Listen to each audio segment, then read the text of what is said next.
Hello and welcome to the session. In this session, I am going to give some brief overview about the Postman, and that is first we have to what purpose we are using the Postman. So simply the Postman is nothing but we are used for the API testing. So for that we before how you can download the Postman. So simply go to the Google and search for the Postman download. You can see here.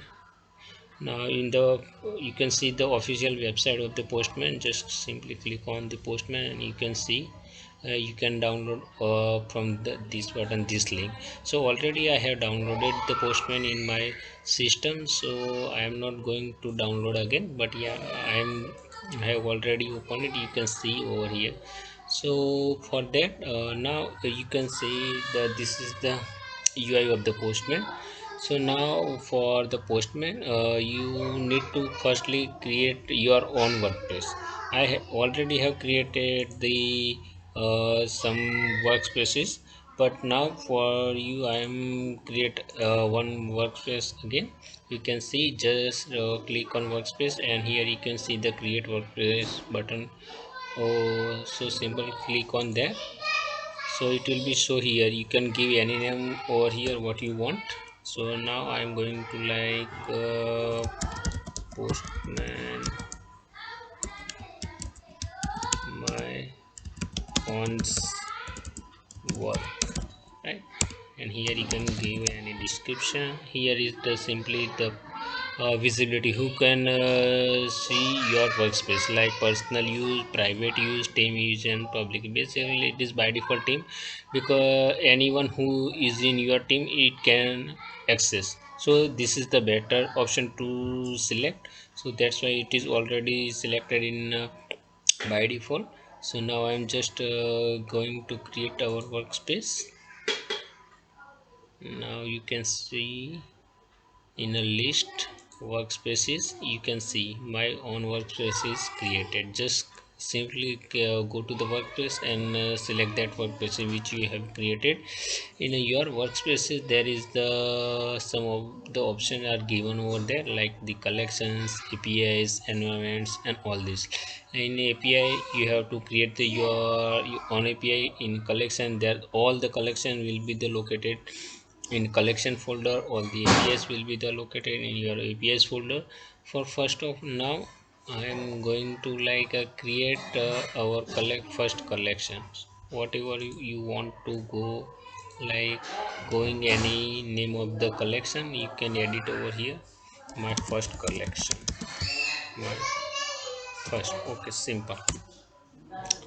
You can see now inside the first you can create the different requests. Like there is in a Postman, and there the multiple APIs are supported, like the REST APIs.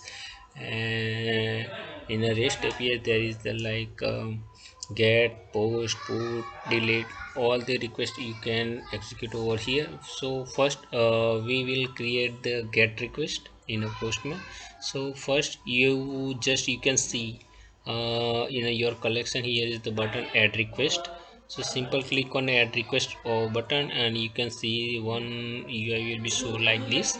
So here you can name your the request. So simply I will give it name as a users list, and I will use the get method for that. So just we will fetching the data from the side. For this I am going to use the one very good fake website in available, like REQ RES. Just simply search in a Google and you can see. You can see list of the API, like the get, post, put, fetch, delete, post, everything you can change. First of all I am going to uh, making the API for the get request. So simply you can see here, you can click on the get request. Now this is the request. You can see if you click somewhere else, it will be changed as per your clicking. So first we will take a first one. So you can right click over here and you can see your request will be show like this.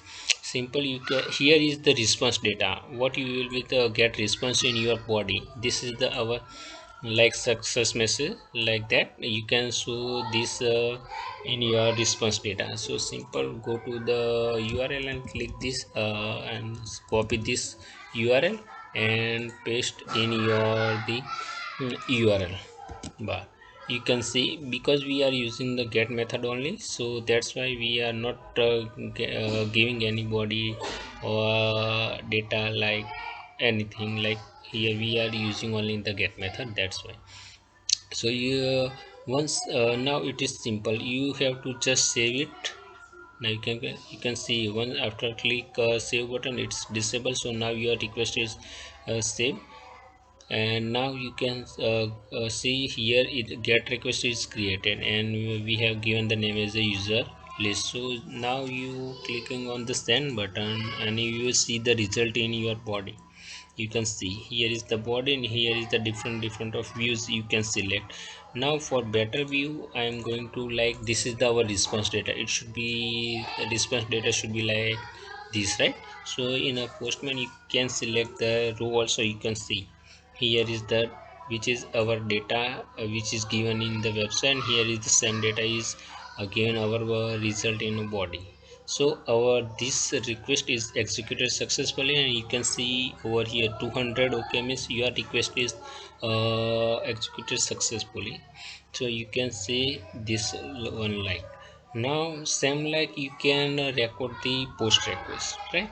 So I'm going to record create another request, like right click, click over here, you can add request. You can see option, another option, the request name and which we what which we are using for the post. Simply like just go to the any post request which is the login successful, we will take this one.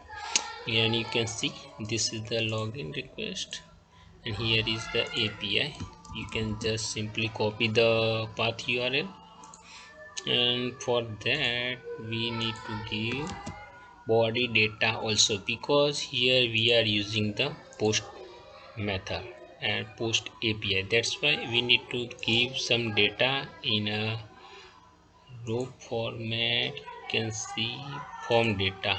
Here we need to give form data, which one we are using, or you can know need to do that. First of all we need to give this in our JSON format, because it's API, it is already available in a JSON format. So wait a sec, where it is. Okay,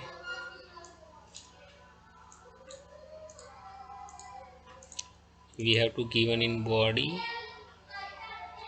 row, and he you have to select the JSON format, because they have given the data in this format only.